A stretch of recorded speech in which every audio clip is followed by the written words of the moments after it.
बैठकर खाना बना रही है, पसीने से नहा चुकी हैं भाभी। अरे क्या हो गया, तुम क्यों माँ पर चिल्ला रही हो? जरा मुझे एक गिलास पानी दो, बाहर बहुत धूप है, गला सूख रहा है गर्मी से। भैया अब बस बहुत हुआ, अब ये गर्मी बर्दाश्त नहीं होती। चलो आज ही हम बाहर से जाकर भाभी के लिए गैस चूल्हा लेकर आते हैं, मेरे पास कुछ पैसे रखे हैं। गुस्से में आकर काजल अपने भाई के साथ बाहर जाती है और गैस सिलेंडर का पता करती है, पर गैस सिलेंडर इतना महंगा होता है कि वो दुखी हो जाती है। तपती हुई धूप में अपने भाई के साथ घर आने लगती है, तभी उसकी नजर एक कुम्हार पर पड़ती है।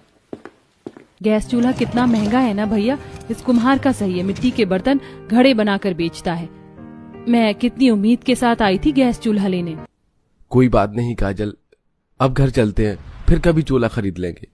उदास काजल और अशोक धूप में घर आते हैं और घर आकर जब काजल की नजर अपने एक मिट्टी के चूल्हे पर पड़ती है तो अपनी भाभी से कहती है, भाभी मैं आपके लिए गैस सिलेंडर लेने के लिए गई थी, पर वो बहुत महंगा है, इसलिए आप फिक्र मत करो, मैं 3 मुंह का चूल्हा बनाऊंगी और आपके साथ बैठकर खाना बनाऊंगी। फिर 2 घंटे में बनने वाला खाना 1 घंटे में बनकर तैयार हो जाएगा, आप बस मुझे थोड़ा सा समय दो। बुआ मैं भी आपकी मदद करूंगा। इस तरह शाम होते ही काजल गोलू के साथ खेत जाती है और वहाँ से मिट्टी लाकर घर आती है और घर के बाहर 3 मुंह वाला चूल्हा बनाती है। बुआ जब चूल्हा बन जाएगा तो हमें गर्मी कम लगेगी, क्योंकि खाना जल्दी बनेगा ना।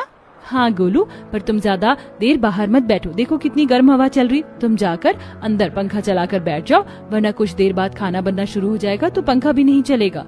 काजल के कहने पर गोलू टेबल फैन चलाकर बैठ जाता है और काजल मिट्टी का चूल्हा बनाकर बाहर छोड़ देती है। पूरी रात बाहर रहने की वजह से मिट्टी का चूल्हा सूख जाता है और अगली सुबह जब अशोक और गोलू टेबल फैन चलाकर उसके सामने बैठे होते हैं तो काजल अपनी भाभी के साथ मिलकर खाना बनाती है और आज खाना जल्दी बन जाता है।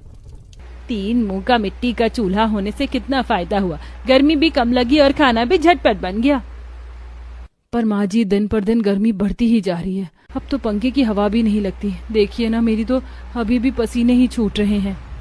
निशा मैं समझ सकता हूँ कि तुम गर्भवती हो, तुम्हें बहुत परेशानी होती होगी, पर मैं कोशिश कर रहा हूँ, अगर कहीं पुराना कूलर मिला तो ले आऊंगा।